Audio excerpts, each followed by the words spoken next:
a Fortune 500 company.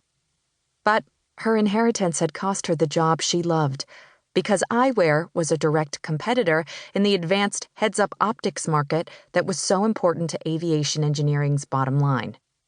The company she'd devoted 8 years of her life to had made her sign a non-disclosure agreement and had booted her out within a day of learning of her good fortune.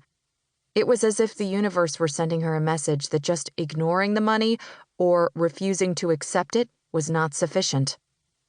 So, she did what she'd been thinking about doing for years. She took a year-long trip to the Near and Far East, intent on deepening her understanding of meditation and Buddhism. Her goal had been to learn how to handle the karmic consequence of the inheritance her stranger of a grandfather had given her. She needed something meaningful to do. But what? She needed a cause, or a reason, or something. After a year spent mostly in India, she'd come to the conclusion that she could never build a new life for herself without confronting the secrets of the old one. Which was why she'd come to Magnolia Harbor, South Carolina, with a million questions about her father, seeking the one person who might be able to answer them, her Uncle Harry, Robert Bowman's younger brother. She crossed the street and leaned on the picket fence. It would be so easy to ascend the porch steps, knock on the door, and explain herself to the uncle she had never known. But it wasn't that simple. The rift between Robert and Harry had been decades wide and deep, and she didn't understand the pitfalls. She couldn't afford to screw this up. She'd have to gain Harry's trust before she told him who she was. She walked away from the house and continued down Harbor Drive until she reached downtown Magnolia Harbor. The business district comprised a 4-block area with upscale gift shops, restaurants, and a half-mile boardwalk lined with floating docks.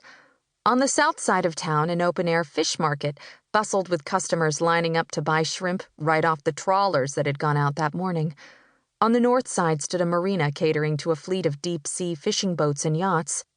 In between was a public fishing pier and a boat launch, accessed from a dry dock filled with small boat trailers. Presiding over this central activity stood Rafferty's Raw Bar, a building with weathered siding and a shed roof clad in galvanized metal. Jenna found a seat on the restaurant's terrace, where the scent of fried shrimp hung heavy on the air.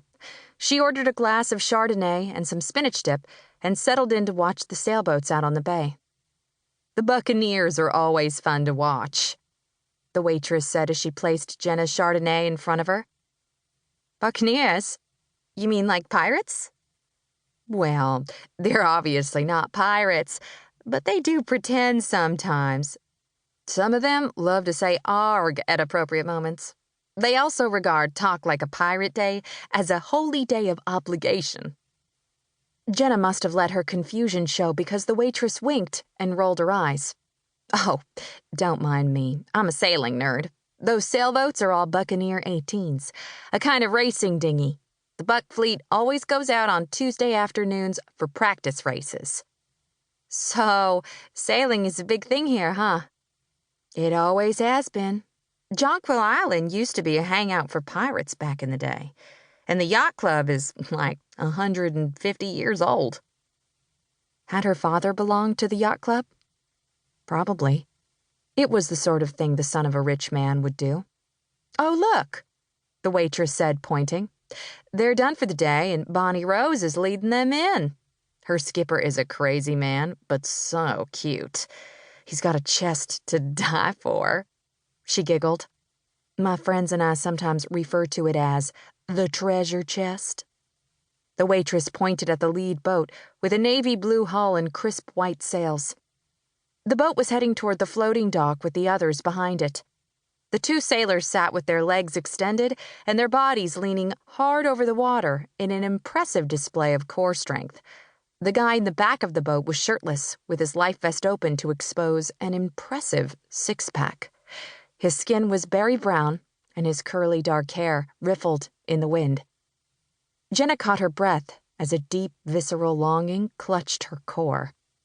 He resembled a marauding pirate, dark and handsome, with a swath of masculine brow, high cheekbones, and a full mouth, like someone with Spanish blood and a little Native American or Creole mixed in, or maybe African.